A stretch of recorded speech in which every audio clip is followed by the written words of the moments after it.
I'm Scott Simon. Simon Says, and we're back with another episode that we'll tell you about in just a second. We hope you enjoyed our episode most recently, my bonus content about Nike earnings in the Colin Kaepernick era, even though this earnings report reflected earnings before they announced the signing of Colin Kaepernick as a spokesman. And before that, Rob Plaza of Key Private Bank as we talk about Nike in the Colin Kaepernick era. But now we turn our attention back to travel. We've had Jay Kersting on twice to talk about Las Vegas travel, but now we invite Steve Oslica back on Simon Says. You heard our episode earlier this month as we talked about bipartisan efforts by his organization, Hawthorne Foundation, but you'll be hearing more from Steve on Simon Says about travel. And the reason why is I really, truly am excited about this because I think Steve is going to be maybe one of the best travel commentators in the United States based on this. Steve, tell us about your travels around the world through your career. Well, thanks for inviting me over, Scott. I was in the oil and gas construction materials business for many years, and so consequently that would take me to places really where the action was. So if there was a lot of activity in exploration and production in the Middle East, I would go there. If it was in Australia or parts of Asia, I would be there. And I worked with their engineering companies that supported the construction projects, most of which were in London, Paris, and in Seoul, Korea, in Yokohama, and also in, of course, in Houston, which is where the heart of the oil and gas industry rests. And you told us in the previous episode that you flew at least 3 million miles on American Airlines, and if you add the others in, it's way up there. So you've been everywhere. You've seen everything in travel, and I guess we'll just start with the basics. Let's just start with the basics, everyone, because as Steve and I and everyone saw 2-3 years ago, ugly incidents between passengers and crew at airports. And as I'm watching it, Steve, I'm just thinking, what the heck has the United States gotten involved in? And I think people have just lost consciousness or even knowledge about the basics of travel. Would you agree? Yeah, I think in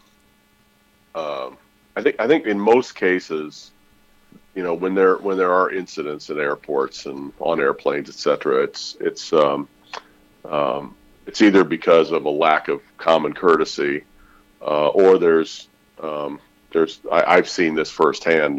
Where people are fortified with liquid courage, and they have a tendency to get an over-exaggerated sense of self-importance when, in fact, you're at the mercy of the captain. You really have no freedom when you're on that airplane. So anyhow, it can be a bit of a challenge, for those folks that do travel a lot, to see this kind of stuff happen, because there's no positive result that can happen from that.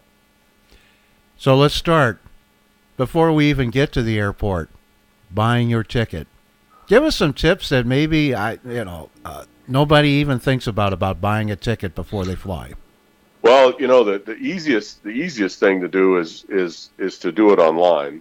I mean, there's and most people would do it that way now anyway. So regardless of the airline, they all have their own websites, and of course, there's also the travel sites, Expedia and Travelocity and so forth that people can use. Some of the airlines don't participate in those sites, so if they're not listed when you get the menu of all the available flights and your particular preferred airline is not on that list, then you have to go to that airline site and see if you can find a ticket there. But I mean, that's usually about the best thing to do is look for your flights on those sites. And if you're a corporate traveler and you have corporate travel agency in-house that does your work for you. I always did my research first, and then went to the internal travel agent and said, these are the flights I want. Otherwise, they will put you on the cheapest flight, regardless of the convenience for the client or the colleagues that you're about to visit and support. So that was my personal way. I looked up the flights myself. Then I would just hand it off to the travel agent. Now, you did a lot of corporate travel. Let's say it wasn't corporate. Let's say it's just Scott Simon, average citizen. I go online. Should I do what you do? Research it myself and then pick a particular travel agent, or should I just make the transaction myself? I have a lot of friends that are travel agents. They probably would not be happy to hear this, but as long as you've got a good credit card, there's no reason for you not to make that reservation yourself. Okay. Now, let's go to the ticket counter. Ticket counter etiquette. Now, Steve, I know we both have seen Neil Page in Planes, Trains, and Automobiles, so we know that's not how to act at a ticket counter. And the irony is, of course, Steve is in St. Louis as we do this episode, and I live most of my life in St. Louis, and that scene was shot at Lambert Airport in St. Louis. So, folks, please do not be Neil Page. Do not be that guy. What's the best ticket counter etiquette, Steve, for travelers at the airport? Well, it all goes back to that prior proper planning. If you have if you've checked in online, it makes it a lot easier. You just have to go and turn in your luggage, and we'll get to the luggage thing later. But if you're traveling for a long distance and you've got to check your luggage, the first place you want to look for is the check luggage only line, and then you can go there and get rid of your luggage. Hopefully you've got your boarding pass already online and it's in your smartphone, and it can be relatively painless. If you have to go in the normal line where people are trying to get boarding passes and check their luggage, etc., it can be a challenge because those are typically the travelers that have almost no experience. So when they actually get to the counter, they're asking a myriad of questions and making a myriad of comments and issuing a myriad of opinions about how they think things should go. What that does is it puts people behind them on edge. I mean, they're all on a deadline. So the best thing to do, again, back to the common courtesy thing, is to plan the check-in process as best you can with as much of the dirty work out of the way before you actually get to the airport. And those kiosks often have a staff member, just one, but if you have questions how to use that kiosk, they are very resourceful and make it a little easier. Right. And the ones that are actually overseas can be even easier to use, believe it or not. So anyhow, but yeah, that's a great thought. I mean, when you go to the kiosk, and particularly if you're just carrying your bag on, it can be really fast.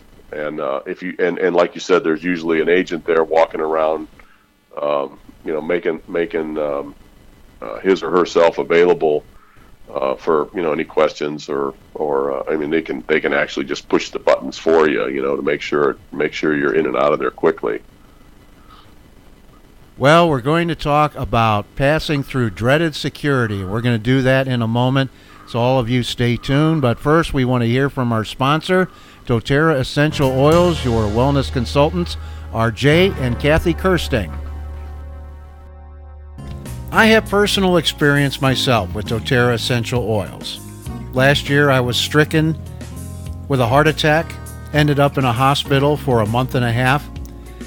And when I came out of a coma, I was groggy, I wasn't alert, and Jay Kersting brought by a vial of wild orange essential oil from doTERRA. And day by day, I could see that I was becoming more alert, and it really did work. And it worked for Jay. That's how he got to be a doTERRA Essential Oils consultant. Here's his story about what doTERRA Essential Oils did for him. I got involved because I was having a real issue, and this may surprise some.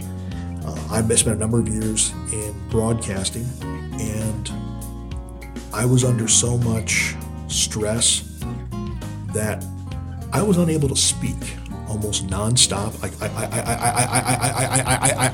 That was me. I couldn't get a thought out. My wife reached out to a friend of ours and said, Stephanie, maybe you've got something, let's try it. She presented us with this essential oil called Balance. And all this one I did was I rubbed it on my hands and I inhaled it. So I would just put my hands over my nose and I would inhale it. And within a couple of days, I was back to speaking normally again. So we're coming up on the holiday season.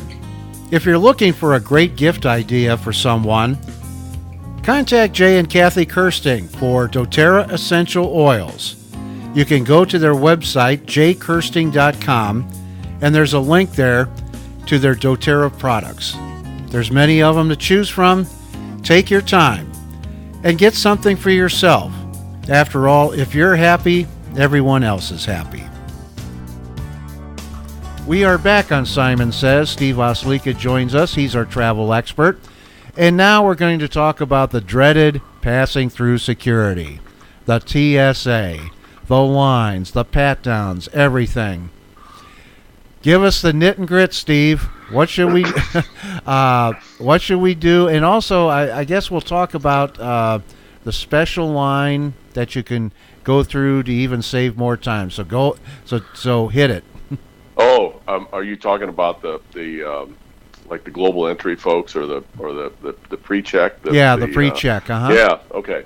Well, first of all, the important thing when going through security is to know what should not be in your carry-on luggage. So if you can make sure that anything that's not in your carry-on luggage is illegal, you've got a really good chance of getting through there quickly. The problem with a lot of folks is I'm buying a bottle of water at the local Quick Trip on my way to the airport, and I'm going to put it in my bag, my carry-on bag. That's not going to work. That's going to slow, but they're going to pull that out. That's going to slow everybody down. When they talk about those 3 and 4 ounce, maximums for, shampoo, conditioner, other liquids, they're serious. They will.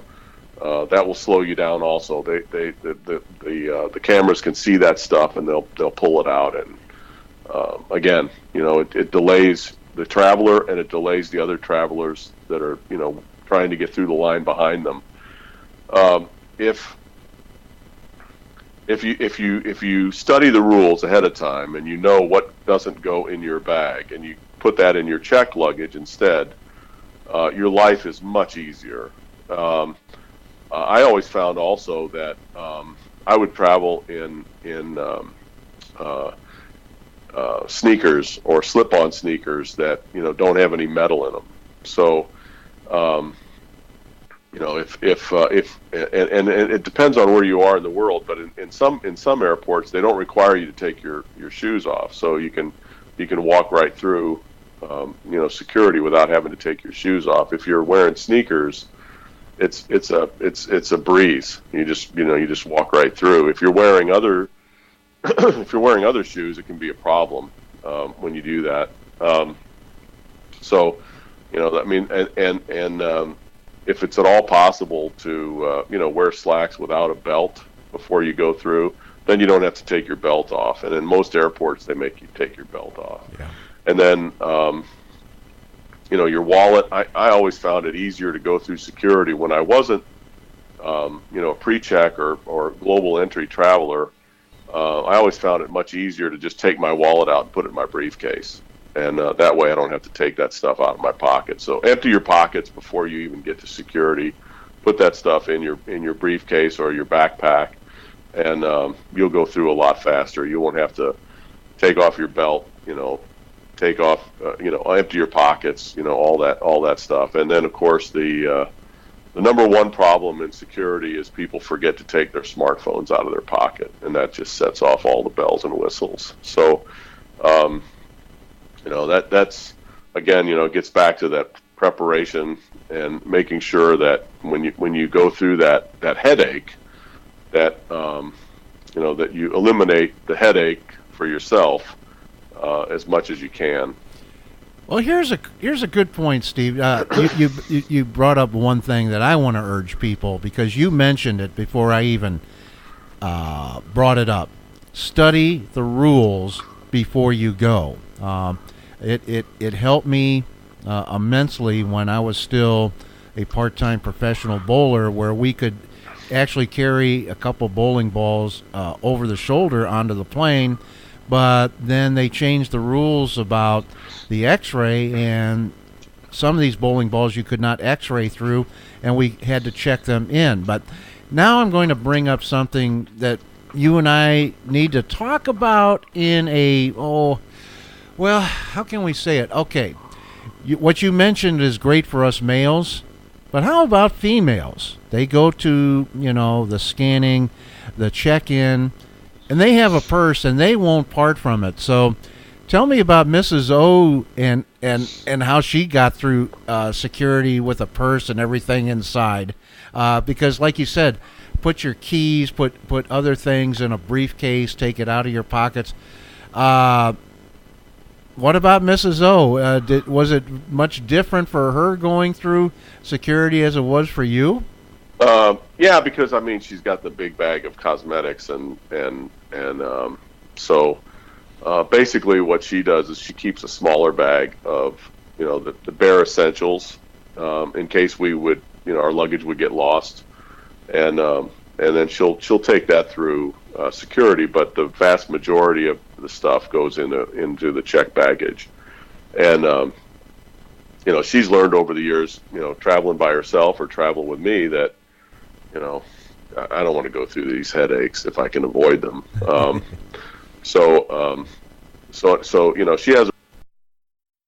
It's not as simple as mine for obvious reasons that you already mentioned, but it seems to be pretty effective, and she gets through relatively quickly. Her backpack usually has, like I said, the bare essentials.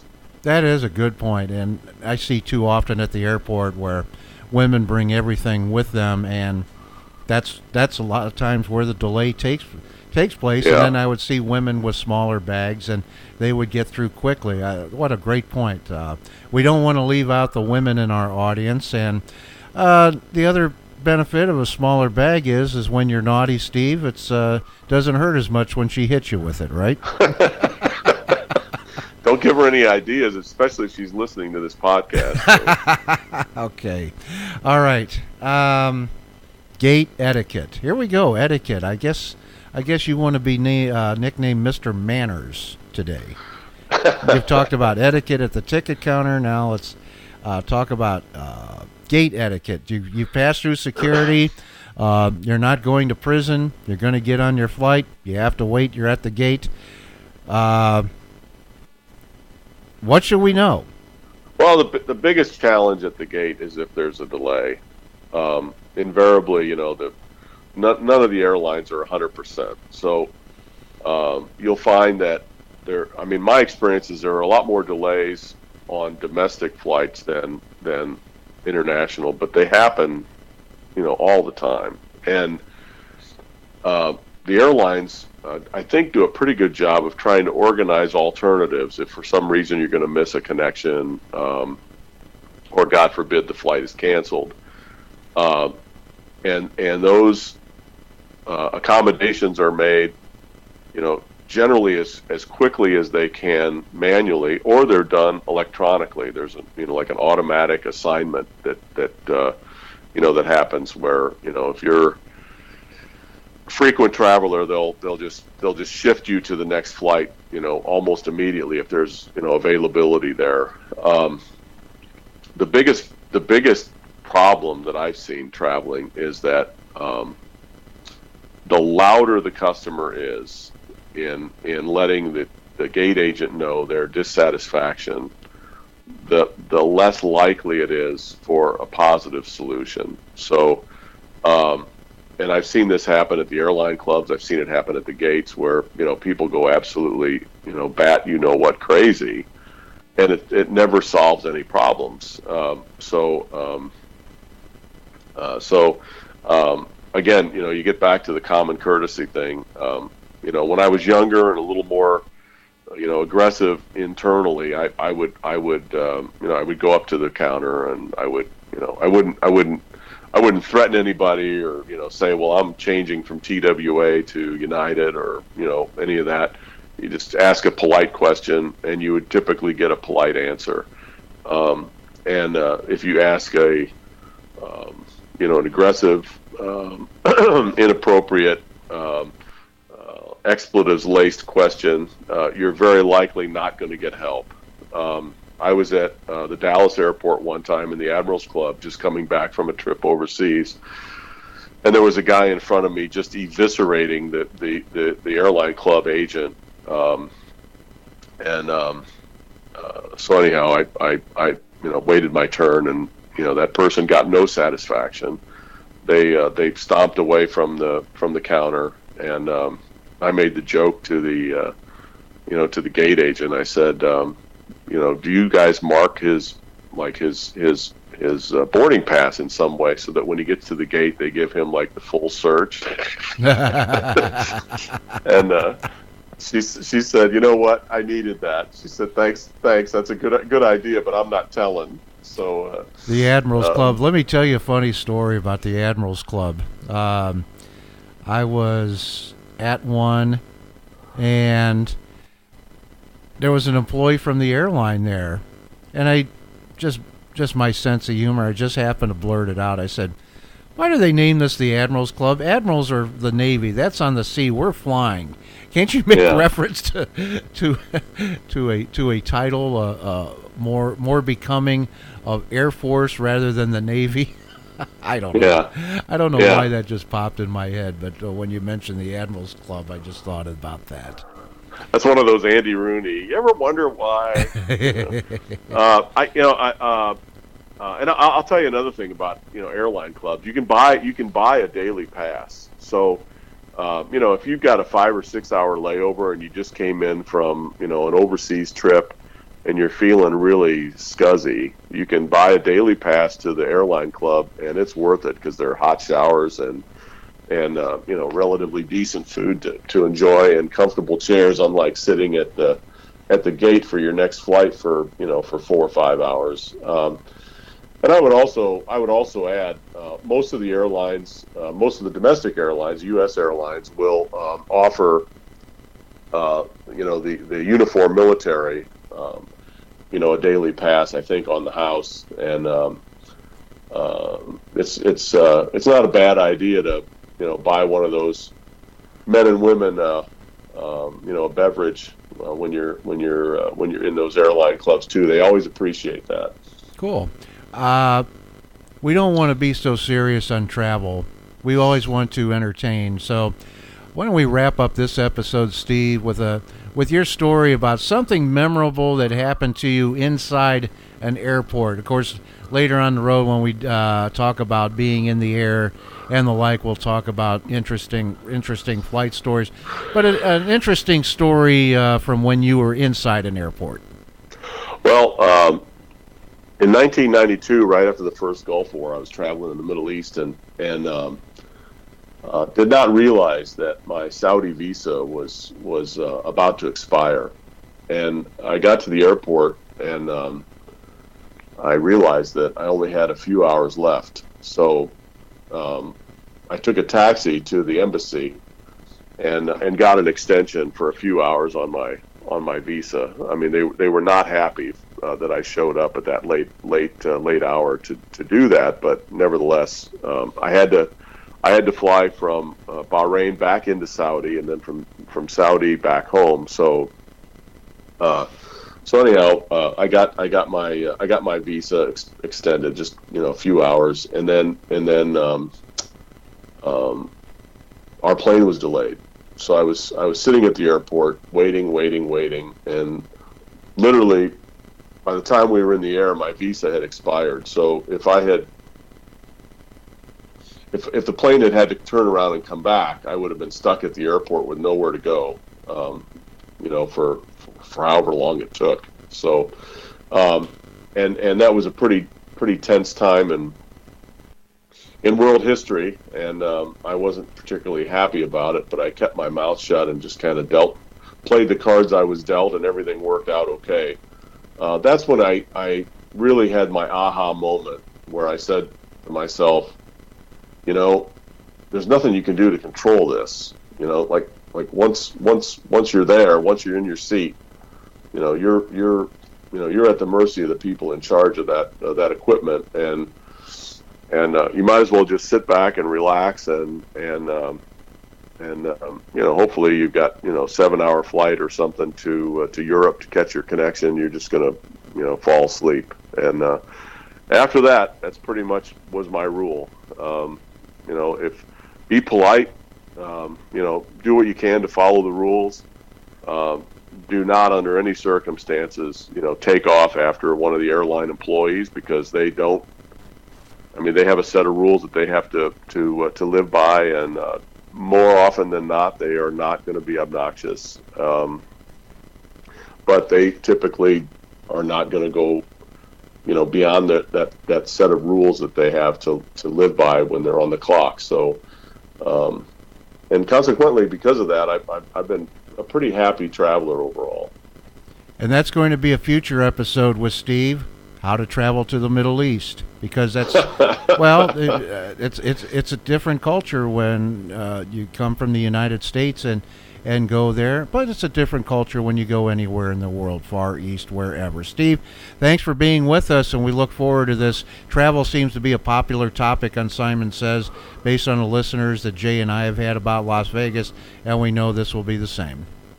Hey, I hope it was helpful, and I'll look forward to speaking with you again. And we'll share more stories about our travels, some of them funny, some of them serious. That's Steve Oslica. He'll be our travel expert. I'm Scott Simon of Simon Says. Please share this with your friends, and please take our tips and use them, especially the etiquette ones. We see too much bad behavior in the world today, and that's the purpose of Simon Says, is to promote good behavior, because then we can all get along. So don't yell at somebody, talk in a soft voice, and more often than not, you'll get what you want. You can subscribe to us on iTunes, Stitcher, Google Play, and of course go to my website, simonsaystories.com. So until next time, Scott Simon, Simon Says, saying so long from the 8th busiest airport in the United States, McCarran Airport in Las Vegas.